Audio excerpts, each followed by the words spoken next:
Welcome, it is Mitch. I'm on YouTube. If you haven't already, please subscribe to the channel as we try to build this thing up. Packers, Lions, Thanksgiving, final thoughts edition before the Turkey Day affair. The Bears lead the NFC North by a half game over Green Bay and one game over Detroit. Green Bay has yet to play Chicago this year. Detroit played the Bears once and slaughtered them. I am telling you right off the rip here, this game on Thursday will absolutely positively be the pivot point in who wins the NFC North this year. I feel very confident saying that. I think when Week 17 and Week 18 rolls around, we will look back, we will circle this game. You can look back at Week 1, Green Bay against Detroit, but for the purposes of where we're at right now in the division, with Chicago a half game ahead of Green Bay, one game ahead of Detroit right there with the Packers, I am telling you we will look back in the last 2 weeks of the season and circle whatever the hell happens in Detroit during this game. And the numbers are a direct reflection and a direct correlation to prove that point. This is not me poo-pooing on the Bears. They've had an incredible year. They're like the cardiac kids, one close win after another. They had a walk-off win against Washington on a game-winning field goal as time expired. They had another walk-off win against Minnesota 2 weeks ago on a field goal as time expired. They blocked a kick from Daniel Carlson and 1-by-1 in Las Vegas, and that block kick came with 30 seconds left. They escaped Mason Rudolph in Pittsburgh last week by 3 points. Like, Chicago's having a really fun year and a great year for that fan base. First year of the Ben Johnson regime. I am still hell-bent in proving, because I believe it, that either Detroit or Green Bay will win the division. Chicago very well might be a playoff team. I don't think with its remaining schedule, with how some of these close games have panned out against lesser competition. And you could say, well, hey, Detroit, it took overtime to beat the Giants. The Packers barely escaped Jameis Winston and the Giants. I get all that. But when I've seen Detroit at its best and I've seen Green Bay at its best, it is superior to that of Chicago. When I look at Chicago's schedule, there's still trips to Philly, San Francisco, Green Bay. They still have to host the Lions, host the Packers. It's a brutal road for Green Bay. Detroit's schedule is still tough as well. But for purposes of the NFC North, I think this game on Thursday will tell the tale of the tape in who wins it. Now, as for the numbers, they're pretty simple to digest, and they're pretty impactful. Like that. This is the ultimate pendulum swinging game. This is a pivot point game on Thursday in Detroit. Per The Athletic and the New York Times, working in conjunction, per their models, folks, Green Bay currently has a 51% chance to win the NFC North. A win on Thursday over Detroit, and that skyrockets to 72%. Again, as things currently sit, Green Bay a half game behind Chicago. The Athletic and the New York Times, their models say Green Bay has a 51% chance to win the NFC North. You beat Detroit on Thursday, it jumps to 72%. You lose to the Lions on Thursday, and it drops to 31%, which is quite a dip. And so right now you're at 51% according to their models. A win gets you to 72%, a loss drops you to 31%. It's just as dramatic for Detroit. Those same models say that at this very moment, the Detroit Lions have a 33% chance to win the NFC North. A win over the Packers on Turkey Day, and it jumps to 52%. A loss sinks the Lions to 11%. Now you can say, why is it so dramatic for Detroit? Like a loss for the Packers drops them to 31%. For Detroit, it drops them to 11%. Detroit's 1-2 in the division. The Bears have 2 losses in the division. The Vikings have 2 losses in the division. And the Vikings, we can push them out of the way. But my point is, 4 teams in the division, 3 of them have 2 losses apiece. The Packers are 2-0 in the division. And on top of that, a win for Green Bay on Thursday not only keeps them ahead of Detroit, but makes them 2-0 against the Lions this year. That's why it is such a significant drop in percentage for both, but would almost be a final nail in the coffin for Detroit's chances to win the division. Not to go to the playoffs. Both teams have very, very, very high probability odds to go to the playoffs win, lose, or draw on Thursday and at the current moment. Now, I know Detroit's on the outside looking in, but they still have a high percentage chance to get to the postseason. But a loss for the Lions on Thursday drops them to just an 11% chance to win the division and would bump Green Bay up to 72% as it pertains to the chances to win the NFC North. Even with the Bears holding the lead, like, you look at the odds makers and what they're forecasting. And FanDuel right now, if you want to look at, the Athletic and New York Times models, we'll talk about ESPN's models in a second, or if you just want to look at betting odds, FanDuel, DraftKings. FanDuel right now is Green Bay as the favorite to win the division. Detroit is second. Chicago is third. And these models from the Athletic reflect that as well. Green Bay, 51% chance right now to win the division. Detroit, 33%. For Chicago, 16%. And it's the Bears who lead at the moment. But all these models are lining up in a similar way. Because if you don't want to, believe in what the Athletic and the New York Times are saying, ESPN and their numbers are awfully similar. Per ESPN's projections, the Packers currently have a 45% chance to win the North. Detroit is second at 32%. The Bears are next in line at 24%. And I mentioned Chicago still has trips to Philly, Green Bay, San Francisco. They'll host the Packers and the Lions. And that is just, it's far different than going up against Spencer Rattler, Tyler Huntley, Geno Smith, Joe Flacco, J.J. McCarthy twice, and Mason Rudolph. It just is. It's different than a lot of the games that Chicago has already seen. And so you look at this one on Thursday, Packers-Lions. This is Final Thoughts. Mitch M on YouTube. Please subscribe if you haven't already. Always appreciative of all the support as we try to build the channel up. This is the game. This is the game we will look back on one way or another, either positively for Detroit or positively for Green Bay when the final weeks of the season roll around, and I truly, truly believe that. I'm just looking at division records. 11% chance if Detroit loses on Thursday to win the North. They would be dropping to 1-3 in the division. Green Bay would be moving to 3-0, and the Packers would have 2 wins over the Lions. That's why there's such a dramatic tailspin if the Lions fall on Thursday. Keep in mind, too, folks, Green Bay hasn't claimed the division since 2021. A lot of people are like, Packers fans, they're spoiled. They're entitled. They take things for granted. And so when I say, like, hey, the Packers haven't won the NFC North since 2021, there's a lot of teams, think of like Browns fans, Raiders fans. Think of everyone in the NFC West besides the Chiefs. And now we see the Broncos right now as the head honchos in the division. But you look across the landscape of the NFL, like going 3 years without winning the division doesn't feel like too big of a deal. But when you just look at the Packers and their history in the last few decades, not claiming a division title in 3 years is kind of a big deal. And it's the longest drought for the Packers without being at the top, without wearing the crown, since it didn't win the division during a 3-year stretch in 2008 through 2010. Of course, we all know what happened in that 2010-2011 season. Green Bay gets in as the last spot, the wild card, and they go to Philly and win, to Atlanta and win, to Chicago and win, and then go to Jerry World and beat Pittsburgh in the Super Bowl. But this has been the longest drought since 2008 to 2010 without having the Packers as the kings of the NFC North. They win on Thursday. They have a 72% chance to do just that and rid themselves of this 3-year drought. Detroit wins, and it puts them in the driver's seat with a 52% chance to win the division. As for the game itself, does anyone, and I don't expect you to, this is almost like a rhetorical question.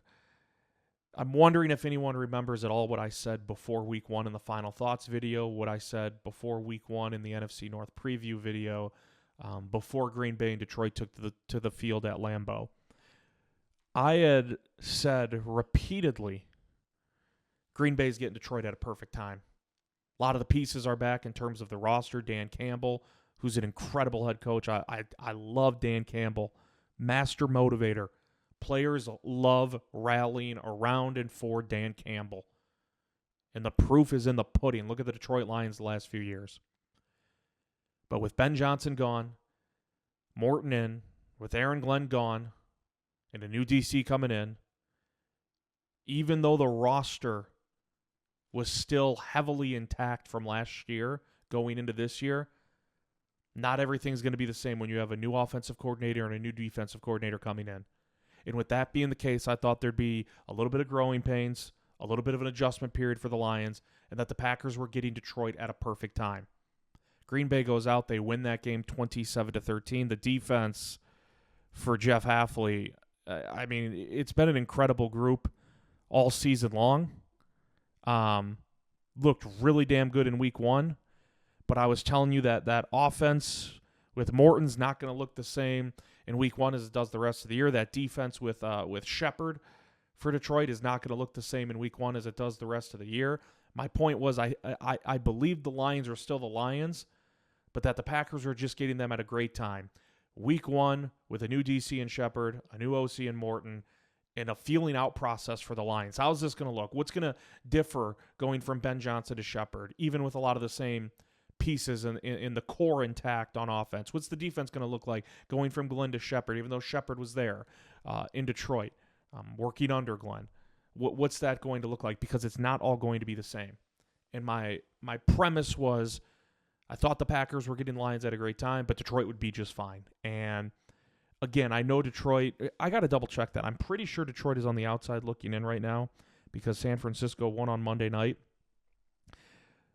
But I still think I was pretty correct in saying Detroit, they're sitting at 7-4, is just fine. Yeah, right now. Oh, because San Francisco hasn't ended up bye. So San Francisco's 8-4 right now. They hold the last spot. Man, NFC's loaded. But it's loaded, but it's like I could see the Rams winning the NFC. I could see Philly winning the NFC. I could see Green Bay, Detroit winning the NFC. Maybe San Francisco, Seattle. Chicago, long shot, I think for them just getting the playoffs would be big this year. Tampa's really kind of fallen off a cliff lately. Definitely some injuries to deal with now, Baker Mayfield. But yeah, I know Detroit right now, we enter whatever the hell week it is on the outside looking in. Detroit's fine. Like, Detroit is who I thought it would be despite losing 27-13 week 1 in Green Bay. Fast forwarding now all the way to week 13. And there's a couple of things that, well, I guess I should start with this. You know, John Morton isn't even calling plays anymore. Dan Campbell has taken that over. And it's back in his control, and I don't blame Dan Campbell at all. There's no... You look at the situation Detroit's in, and if there's Lions fans watching this, I'm sure they would agree. This isn't like a coddling period. This isn't like man, I'm worried about hurting so-and-so's feelings, you know, like stripping Morton of the play calling duties and Dan Campbell takes over. Like, there's none of that. You can't have that right now in Detroit. And that's because Detroit and the Lions, they have a window right now to try to pounce on, to try to attack. And that's a window that this is a team in Detroit that very well could win the division, could win the NFC, and it is not a far-fetched idea to suggest that if things go accordingly, Detroit could win a Super Bowl in the next couple of years. Green Bay's in a similar boat. There's no coddling right now. There's no, I'm worried about so-and-so's feelings if we do this with the staff or if there's this kind of shakeup. Now, Matt LaFleur calls the plays on offense, Hafley on defense, and that, that isn't changing, and that's not up for debate. Detroit, it was a little more wonky. Ben Johnson, the maestro, gone. Now the head coach in Chicago, and Morton takes over. And, whether it was chemistry, getting in a rhythm, whether it was certain play calls in certain situations, for whatever reason, Dan Campbell has taken that over, and I do not blame him one bit. And it's not a shot in the direction of Morton. It's just, if things are off even a little bit, and if you're Dan Campbell, you think they'd be better with you at the controls and you working the headset more and calling the plays into the helmet of Jared Goff, so be it. Like, I'm perfectly fine with that if I'm a fan of the Detroit Lions.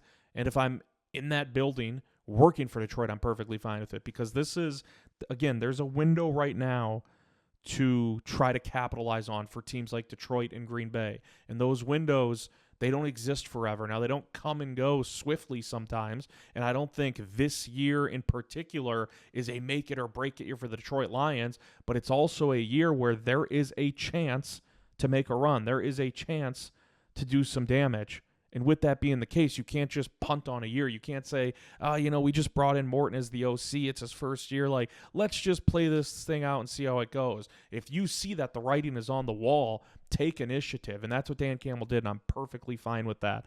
And the Packers are in a similar boat when it comes to, here's a window. We just traded for Micah Parsons. You don't trade for Micah Parsons, give him the extension you did if you're Green Bay, part ways with 2 first-round draft picks, and I know they gave up Kenny Clark, but the draft picks are future capital, future investments, and you don't give Micah Parsons that type of extension unless you're like, we're trying to win this sucker right now, and right now being 2025, 2026, 2027.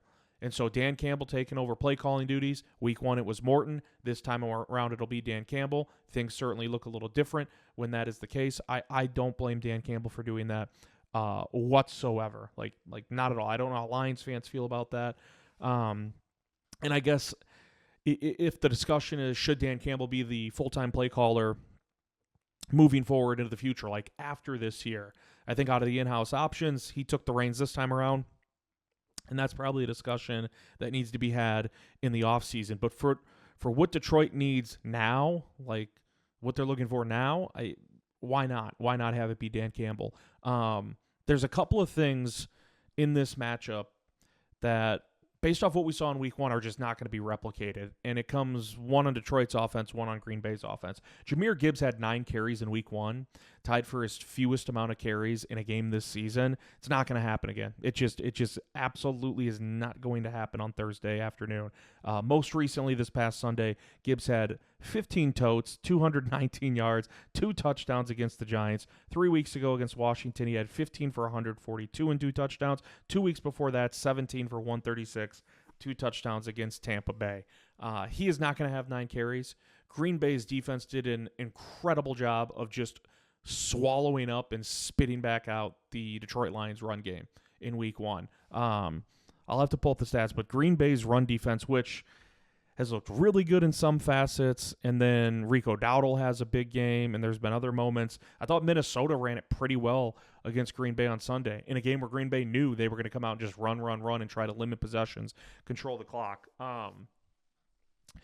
Week 1, David Montgomery, 11 carries, 25 yards. Jahmyr Gibbs, 9 for 19. You know what's interesting about that Week 1 game? Jahmyr Gibbs had 10 receptions. If you told me the Packers yielded 10 receptions to Jahmyr Gibbs, I would assume he would have had like 120 receiving yards at least. 10 receptions for 31 yards. The defense for Hafley just completely stepped up Week 1 and stifled Detroit. And there was that red zone turnover, the interception. It was Evan Williams. It was Evan Williams who had a beautiful read of the eyes of Jared Goff and came up with a red zone pick. Packers defense was humming Week 1, like right out of the gates. Micah Parsons had a sack. But yeah, Gibbs, 10 receptions, 31 yards. But the big one I'm circling is 9 rushes. It's just not going to happen again.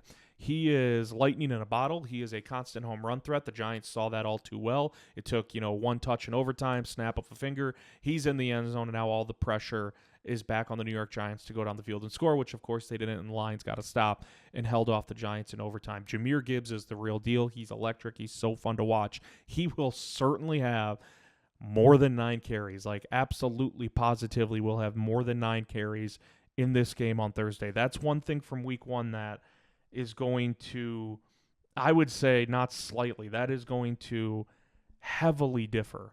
Like a 9-carry performance from Jahmyr Gibbs in Week 1 is not going to be replicated this time around. And again, the Packers' run defense, pretty damn good this year. Top 10 in the NFL in rushing yards allowed per game.